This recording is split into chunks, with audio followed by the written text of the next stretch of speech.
Good morning, everyone.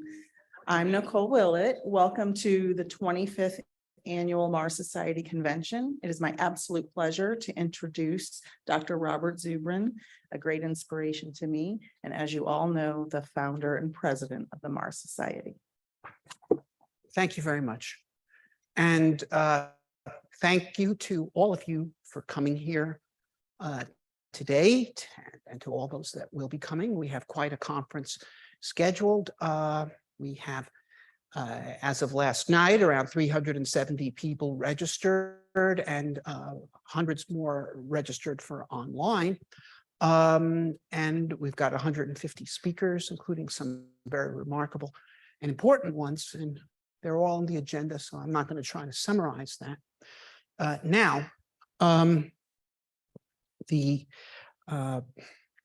So instead, I'm just going to begin by summarizing the case for Mars. Now, I'm not going to do it in the way I did it in my book, which, if you haven't read it, is on sale at the table. In which I go through the Mars Direct Plan and explain how we can go from there to establishing bases and settlements and terraforming the planet. I'm going to do it a little bit in the way that is done in the founding declaration of the Mars Society, which summarizes why Mars is critical for 8 points or so, which can then be further summarized down to 3, which is for the science, for the challenge, and for the future. And that is usually like if I'm interviewed by a journalist and they say, why Mars? I name those 3. And I'll go through them a little bit here now. Okay, for the science. Okay, the early Mars was a twin of the early Earth. And so if the theory is correct that the development of life from chemistry is a general process of self-organization that occurs in a causal way, then life should have appeared on Mars. By a causal way, I mean simply as a physical process that is expected to occur under a given set of conditions. For example, if you put a cup of water outside in a winter night in Colorado in the morning, it will be ice, period. It's not a question of chance. That's what's going to happen. And if you put it out in the afternoon in the summer here in Arizona, the ice will turn to water. Okay, there's no 2 ways about it. Now, so is life that, or is life a question of freak chance of the most incredible set of miraculous occurrences to form this really strange structured DNA or RNA molecules, which then initiate self-replication? What is it? And if it is causal, how determined is it? Okay, is life everywhere the same as Earth life? With DNA and RNA, which all Earth life, whether it's bacteria, mushrooms, or people, all use? Or is it a much wider set of possibilities of self-organization? In other words, we're going to find out the truth about the self-organization of matter, which is the key not only to life, but in my view, a very important aspect of physics. Okay, this self-organization of matter and natural systems and even mathematics, with enormous both philosophical and practical implications, because the development of self-replicating micro machines, programmable, is going to be one of the major technologies of the 21st century. Okay, you hear about nanotechnology, little robots. Well, bacteria are little self-replicating robots. And we're starting to learn to read the code, and soon we're going to learn to write the code, but maybe there's better information systems than the one we currently use that are available for this kind of technology. Could discover that on Mars. Okay, so science is incredible. And then furthermore, the kind of heavy lift systems and so forth that will enable human missions to Mars will also enable giant space observatories that will enable enormous discoveries in astrophysics. We do not know the truth about physics yet. We know a few pages from the book, but there's enormous questions that are unanswered in physics, like, for instance, why the universe exists. Well, There's basically the universe, the physics as we have it now, can't explain literally everything. So there's that as well. So we're talking about revolutions in human knowledge, which are grand in their own sake and also pretend magnificent possibilities in technology. And there's the challenge. Okay, I believe that societies are like individuals. We grow and we challenge ourselves, we stagnate, we don't. A Humans to Mars program will be an enormous challenge, healthy challenge to any society that chooses to take part, and particularly beneficial to the youth. And it tells all of them, learn your science and you could become part of pioneering a new world. We had a taste of that this summer when we used the challenge of designing Mars missions to inspire a group of very talented high school students around the world to design their own human missions, conducted in the manner of an engineering design class. And you're going to hear some of them during this conference, because some of them are here from Europe as well as North America. And you'll see how remarkable it is, because this challenge is enormous. But finally, I'm going to talk about the future. And in order to talk about the future, I'm going to go back a little bit in time to talk about the past, to one of the great speeches that has in American history, and it occurs in many volumes. Well, they used to. Anyway, rhetoric is not well studied in America anymore, but once it was. And the greatest rhetorician that America ever produced was a man named Robert Ingersoll. And in 1876, he gave a speech, which is incredible. It's known variously as either the Vision of War speech or the Indianapolis speech. The place was Indianapolis. The occasion was, he was a Lincoln Republican. He was a colonel in the Union Army, Shiloh. And here he's addressing a gathering of Civil War veterans. And he's trying to, and it's for an electoral rally for the Republican candidate for President Hayes. But he's trying to explain to them what the war was all about. What did you fight for? What was that all about? Okay. And he says, it was slavery. That's what it's all about. And he goes through the horrors of slavery. And he says, they were fighting for slavery. We were fighting to end slavery and take the stain off the flag. And we did it. But how that we could do that? Why is it that we don't need slavery? Because the Confederates said we need slavery. Why don't we need slavery? Because we have enslaved the forces of nature. We make the lightning transmit our messages for us. We make the steam hammer and fashion what we choose. Okay, the forces of nature are our slaves. They have no hearts to be broken, no whackbacks to be whipped. Okay. Okay, and he says, but where did these machines come from? He said, they came from freedom.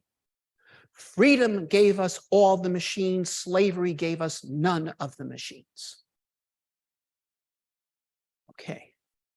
Freedom is right now giving us the machines to go to Mars. Okay. That's where this entrepreneurial space revolution is coming from. Okay. Freedom, in a limited exercise, in a limited way, gave us the tools to win the space race on the challenge. In 1961, John F. Kennedy said, new ocean has opened and free men must sail it. And we did. And we astonished the world with what free people could do. But that was a limited application of freedom. Now the strength of freedom is being invoked on a much broader scale by invoking the power of entrepreneurship. And we're seeing this now in a revolution in spaceflight. Okay, this is the so-called new space revolution, which has been spearheaded by SpaceX, but is by no means limited to them. But just to stop for a moment on SpaceX, what they have done in the past 10 years is they've cut the cost of launch by a factor of 5. After it was steady since 1970 for 40 years. From 1970 to 2010, cost of launch was $10,000 a kilogram to orbit. It's like a law of nature. Now it's 2. If they're successful with Starship, it'll be 400. And this is happening, okay?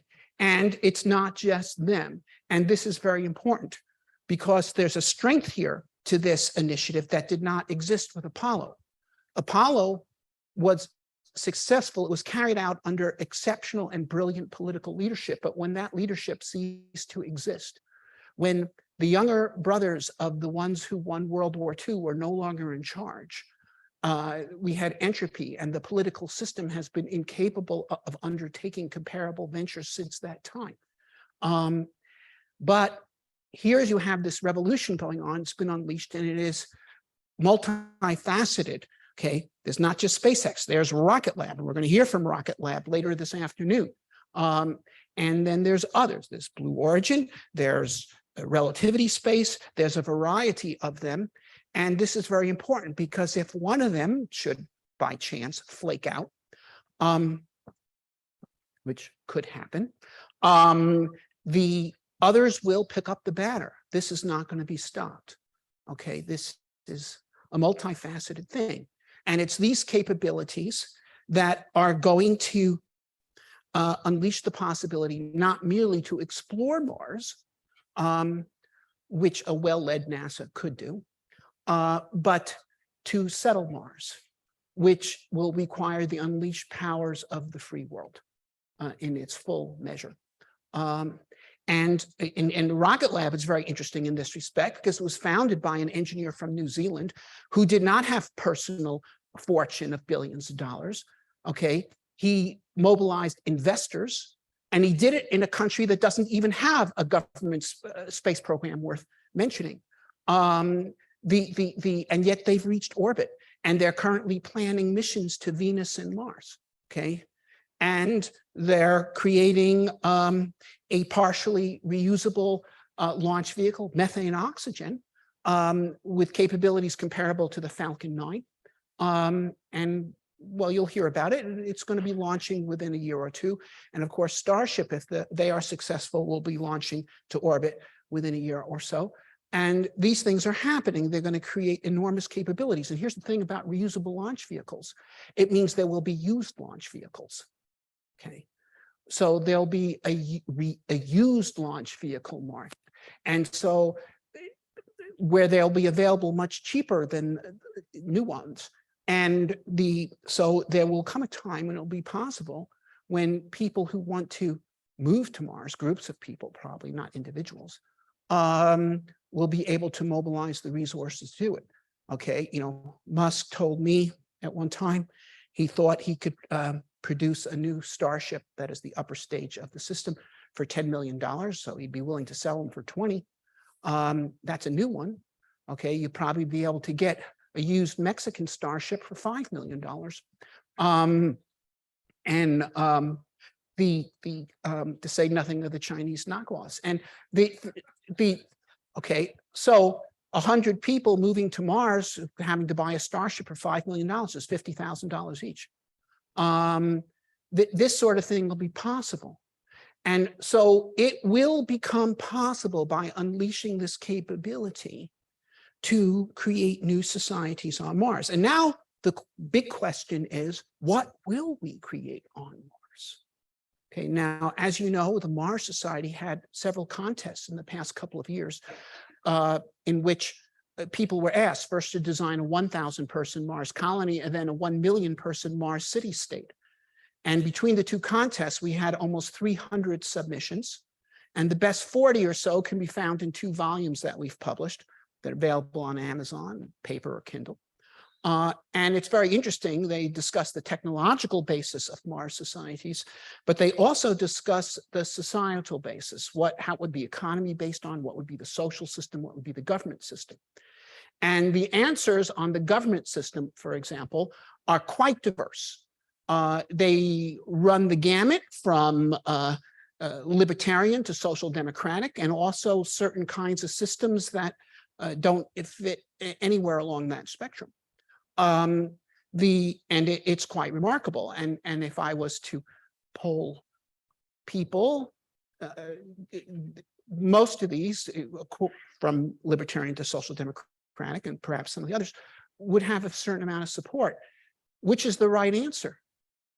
Well, that'll be determined in practice. Okay, that'll be determined by, as it were, natural selection. Not exactly Darwinian natural selection, because the difference in societal progress from Darwinian is that acquired characteristics can be transmitted. They can be inherited to the next generation, but also transmitted to people that you are not related to at all. In other words, inventions can be copied. Which is why human progress is much faster than biological progress.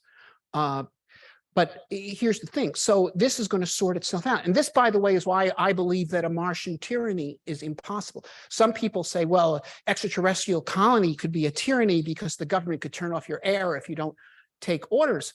But no one would move to an extraterrestrial tyranny. It would get no immigrants. Okay. The reason why the United States grew from a colonial fringe to an economic and social and cultural superpower is because it attracted immigrants from all over the world to a much greater extent than any other place in the New World, and grew. So the society on Mars that attracts the most immigrants, that offers people the best prospects to realize their human potential, however they understand that, those will be the ones that outgrow the others. Okay, they will therefore be noble experiments. Okay, and the experiments that work will be copied, and not just by other colonies on Mars, but back here on Earth. And this will be a major contributor to human progress. And I believe that in addition to the fact that it is attractive to immigrants, that freedom will be the key to the success of a Mars colony, because I'm going to tell you what, if people ask me, what is the export of a Mars colony? There's people running around with business plans saying they're going to export helium-3 from the moon. What are you going to export from Mars? Helium-3 may or may not someday be an important resource, but there's something a lot more important than helium-3 as an export. Okay, it is inventions. Okay, Columbus sold the mission to Isabella, saying, I'll find you a spice route to India, I'll make you some money. Now, he did not succeed in that, but as a direct sequel to his adventure, other Spanish adventurers did stumble upon people who had gold that they could steal. So money was made in the transaction, but that's not the significance of that episode at all. And the adventurers that came to Virginia were looking for gold. They didn't find it. They did eventually find crops they could grow to make money with. But that's not the significance. The significance of America is not that it supplied Europe with tobacco. Okay. Significance is that it invented something along the lines of what we call democracy, and then steamboats and telegraphs and recorded sound and centrally generated electric power and light bulbs and aeroplanes and, you know, nuclear power and satellite. Well, we didn't invent the satellite, but we made them a true reality, and the internet and all of that. We've been an engine of invention. Okay, I think Mars colonies will be an enormous engine of invention because there'll be frontier environments facing new challenges with a largely highly technically adept population that is going to be forced to innovate and free to innovate, and they're going to innovate. And there's all sorts of fields they're going to be forced to innovate in.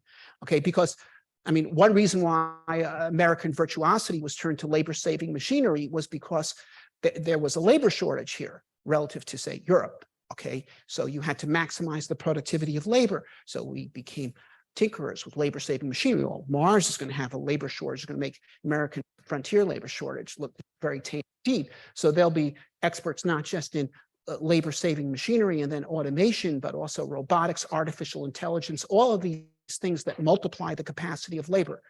And it is by multiplying the capacity of labor that you raise living standards. Okay, because the average living standard, which is the product per person, equals the amount produced per person on average. Okay, that's an identity. So there it is. So there'll be experts in that, and they'll want to multiply the productivity per square meter of agriculture because they'll be confined to greenhouse agriculture. So they'll become virtuosos in biotechnology, producing ultra productive and nutritious plants. I think they'll be driven to develop fusion power. Fusion power, of course, is of interest on Earth, but there's no urgency behind it. We have plenty of other ways to generate electricity. There's fossil fuels, windmills, waterfalls. On Mars, none of those things exist. Solar energy exists, but it's only 50% as strong as Earth. Nuclear power is possible on Mars, but it requires a large industrial base to refine uranium or thorium. Deuterium, on the other hand, is 5 times as common on Mars as it is on Earth. So that's the path for them. There you have it. So they will make inventions, and inventions can be licensed on Earth, and patents bring in income. In other words, there's nothing more easy to transport across interplanetary distance than data, and there is no data more valuable per bit than a patent. Okay, so that's what Mars is going to export inventions, which means it's exporting freedom, okay, in material terms. And then there's another thing as well, because, see, there's a fatal misunderstanding that people have, and it could cause a great deal of trouble in this century. It caused an enormous amount in the 20th century, as in 100 million deaths, which is the idea that there's such a thing as natural resources. There's no such thing as a natural resource. There's only natural raw materials. It is human creativity manifested as technology that transforms a material into a resource. Land was not a resource until people invented agriculture, and its value as a resource was multiplied by the invention of more advanced agricultural technologies. In the Bronze Age, iron was not a resource. So people were using copper and tin, which are collectively 100 parts per million in the Earth's crust, when there's iron around, which is 100,000 parts per million in the Earth's crust. But to them, it was just dirt until kilns were invented that could smelt it. And aluminum didn't exist until the 19th century. Okay, and uranium not till the 20th. And deuterium not yet, but soon. And so it is creativity that turns materials into resources. We can turn Mars into a resourceful world when there are resourceful people there. And it is this, you see, this is what we're going to get from Mars. We're not going to get oil from Mars. It's conceivable they might export deuterium to us, but we could actually get deuterium here. And they may export inventions to us. I believe they will. And by the way, the reason why I said the Mars colonies must be free is to invent, you must be free. Okay, it is the fundamental requirement. So the free societies will invent the most, they will prosper the most, they will grow the most economically, they will attract the most immigrants.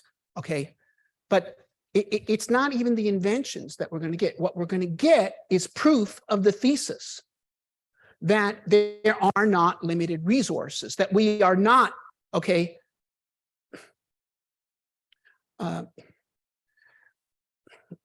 as the Nazis, for example, argued that the human race is divided into nations that are in a struggle for existence over limited resources. If you believe that resources are limited, then that thesis follows, with consequences that include war and genocide. Okay, but if you understand that resources are human creations, if you understand that by using our creativity, we can create planets, then there's no point killing each other fighting over provinces. And that's what we're going to get from Mars. That truth. That it's not true that there's only so much here to go around, because by working together, we can throw the sky wide open. The Earth comes with an infinite sky. Thank you. I'll take questions.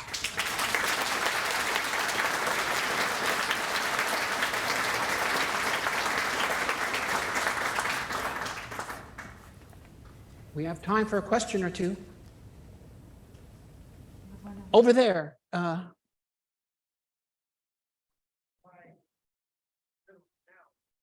What is the dirt bearing the prize for us? You said it went from gold, went from copper and tin to iron. And Right. you mentioned deuterium, but it's kind of tricky. Well, no more trick. Look, iron.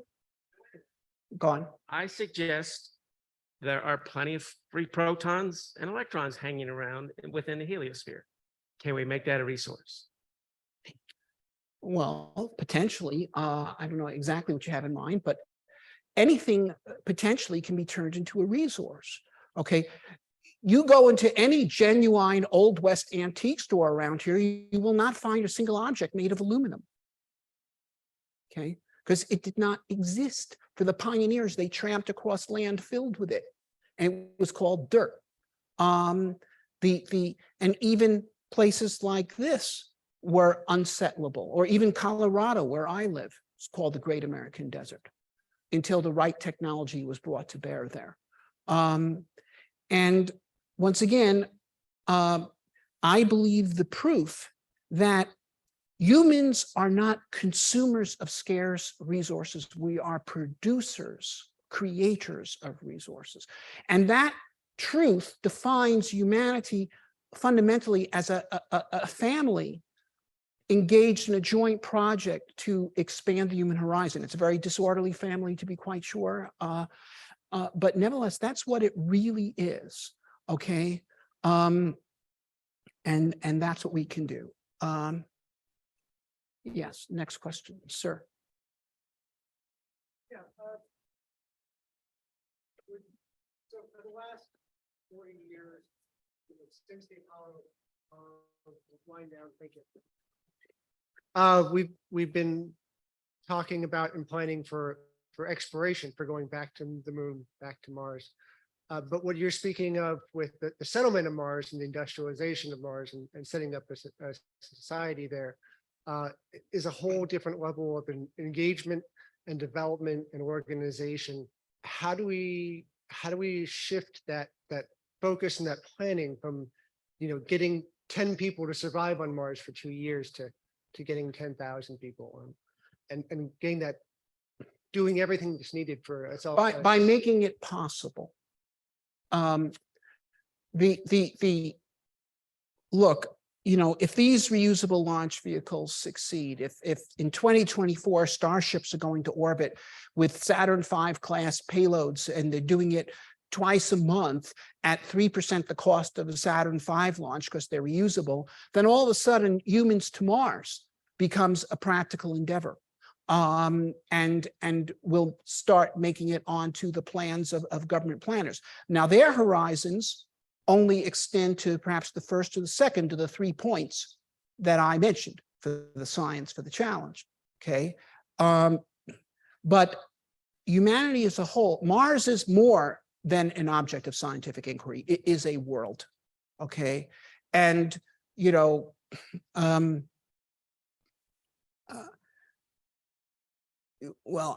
of the European powers of the age of exploration ever conceived of America as an object of scientific inquiry, or primarily as such.